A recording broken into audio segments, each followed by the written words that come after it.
This is part 2 of the Module 4 lecture. Let's talk about relative frequency probability, or the method of assigning probabilities based on the relative frequency. This is sometimes called empirical or the statistical method of assigning probabilities. In this case, what we do is we use the frequency of unequally likely outcomes that result from repeating an experiment. And the probability is calculated using the relative frequency formula that we use in Chapter 2 when we constructed the frequency distribution table. So in this case, the probability of event A will be the number of times this event is observed divided by the number of times the experiment is performed. Let's see an example to see how this is calculated. In this example, a total of 320 college students in the United States were asked to say or to state how they access or what is the preferred method to access the internet. And the results are in this table. So as you can see, people either use their smartphone, their tablet, or their laptop computer. And let's say that we're interested in determining what is the probability that a student selected at random from the US population of students will use a tablet to access the internet. To answer this question, well, we're going to use the relative frequency approach to assign that probability. To do this, well, we look at the frequency of students that said that they will prefer to use a tablet to access the internet, and divided by the total number of students that we interview. So the number of students that we interview, each interview is considered an experiment. That is why we will divide 115 by 320 to find the relative frequency probability that a student selected at random from the US population will use a laptop. That probability is 0.3594, or you can say that is 35.94%. Now, you will see, I think it's clear, that this relative frequency probability is just an approximation to the exact probability, because here we're using a sample of 320 students from all possible students in the United States. So a natural question is, well, how close is the relative frequency probability to the true probability? Well, to attempt to answer these questions, let's perform a simulation. In this case, we're going to do a very simple experiment where we flip a coin and we record whether we observe tails or heads. And we're going to calculate the relative frequency of heads after every experiment is performed. So let's look at this table. The first toss, we performed it and we obtained a head. And so the relative frequency is one head out of one toss. So that relative frequency is 1. Or the probability based on this relative frequency will be 1. So we perform the second toss, we obtain another head. Now the relative frequency is 2 out of 2. And the probability based on this relative frequency is again 1. You perform a third toss, and now you obtain a tail. And then you see that out of the 3 tosses, 2 are heads, so the relative frequency is 0.66, or the probability of getting a head is now 0.666. And you can continue with this all the way in this table up to 10 tosses. And you see that by the time when we repeat it 10 times in this particular sequence, the relative frequency is 6 out of 10, or our probability based on the relative frequency of obtaining a head will be 0.6, which is pretty far from 0.5. And you can see, looking at these numbers, sometimes we hit the relative, that true probability, and sometimes we hit certainty, but there's quite a bit of variability. Now, over here, I continue this simulation to toss the coin 1,000 times. And here you can see how the relative frequency varies quite a bit.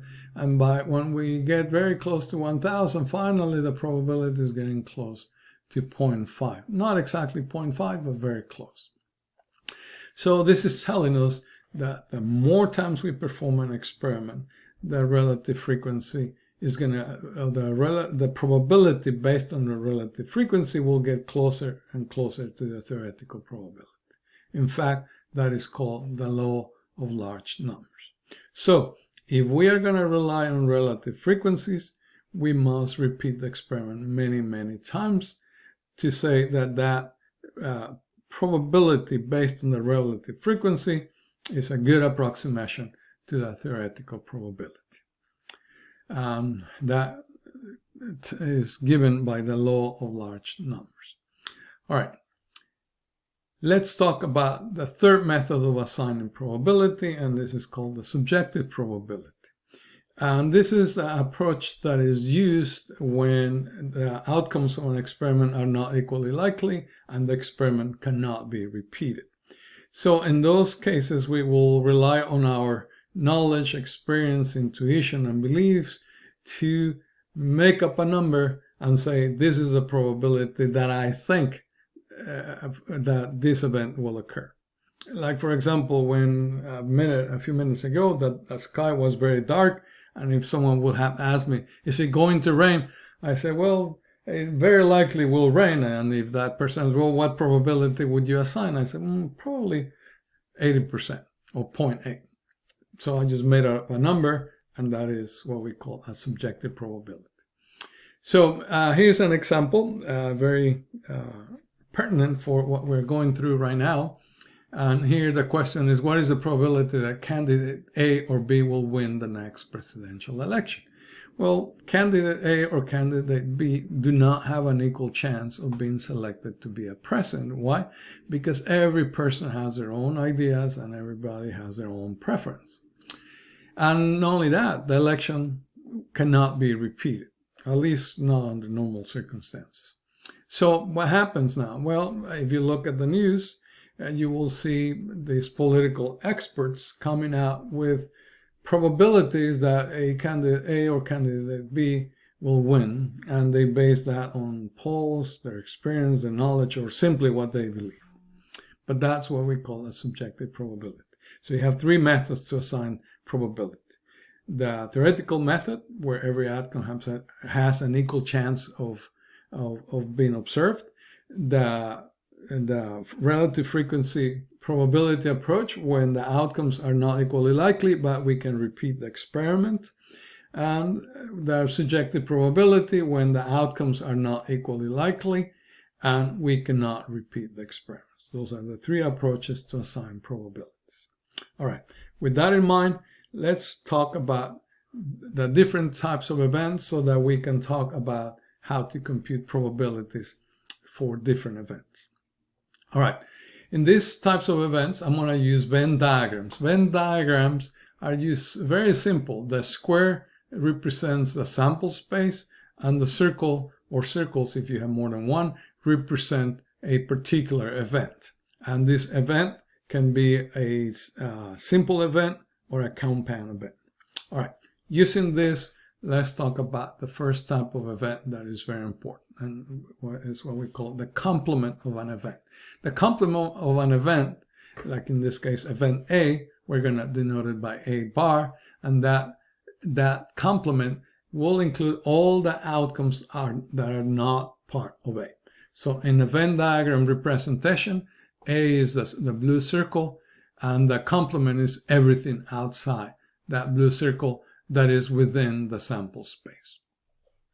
Here's an example to illustrate this. Again, we're going to rely on this 12-sided die because it's easy to picture.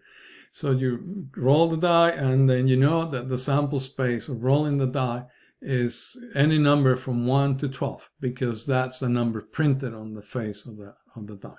So let's say that we define event A as consisting of rolls of 3 or less. So you can see that A will have a 1, a 2, and a 3. So if someone says, well, what is the complement of A? Or what is A bar? Well, then you know that those are all the elements not in A, but in the sample space. So if you look at the sample space, 1, 2, and 3 are excluded. And so the complement is 4, 5, 6, 7, 8, 9, 10, 11, and 12.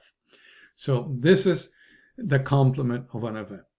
The next event operation that is very important to us is the intersection of events. So if we have two events, A and B, defined in a sample space, the intersection will consist of every outcome common to A and B. And we're going to designate it as A and B. So in the first Venn diagram, you see that the two events coincide with each other. And that point of coincidence, we call it the intersection of the events. So this intersection contains elements common to A and B. In the lower Venn diagram, we have two disjoint events, or what we call mutually exclusive events, where there is nothing in common between events A and B. In that case, the intersection of these two events will have no outcomes, and we designate that with a zero crossed.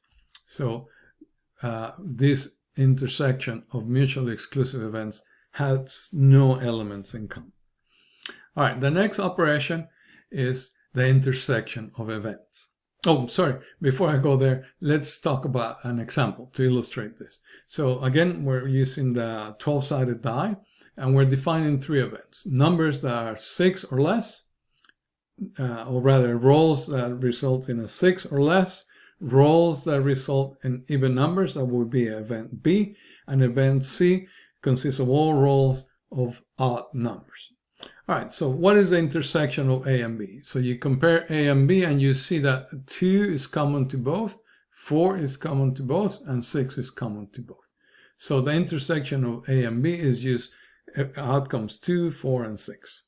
All right, what is the intersection of B and C? Well, these are even numbers and these are odd numbers. So obviously there is no elements or outcomes in common. So in this case, the intersection of B and C has no elements. So we'll designate it like that. All right, so let's look at the third type of event, and that is the union of events. So the union of two events, A and B, defined in a sample space, consists of all outcomes that belong to either A or to B or to both A and B. So in the first case, and we designate it as A or B. In the case of non-mutually exclusive events, when there are things in common to A and B, well, this whole space is a union of A or B. If we have a mutually exclusive events or disjoint events, so A or B will be all the elements of A and all the elements of B together. Let's look at an example to illustrate this. So we have the same experiment with the 12-sided die, the same events and that we define here. So roles that 6 or less, even roles, or odd roles. All right, what is a union of A and B? Well, in here we will list in the union of A or B all the elements that belong to A and B.